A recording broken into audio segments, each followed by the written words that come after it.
நிலவை பிளந்த நிகழ்வை பற்றி தான் பார்க்க போகிறோம். நபிகள் நாயகம் வாழ்ந்த காலத்தில் அவர் மக்களிடத்தில் தன்னை இறை தூதர் என்று சொல்லும்போது மக்கள் அதை நம்பவில்லை.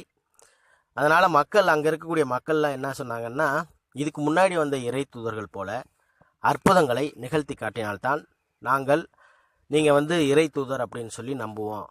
எடுத்துக்காட்டாக ஈசா நபி பார்த்தீங்கன்னா குருடர்களை பார்வை உள்ளவர்களாக மாற்றினார், ஊனமுற்றவர்களை ஊனமற்றவர்களாக மாற்றினார், இறந்தவரை உயிர்ப்பித்தார். இதுபோன்று நிறைய அற்புதங்களை ஈசா நபி நிகழ்த்தினார்.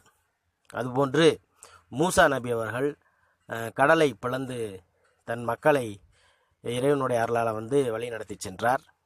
அதுபோன்று நூஹ் நபி கப்பலின் பேழையின் உதவியின் மூலமாக மக்களை காப்பாற்றின இறைவனுடைய அருளால். இது போன்ற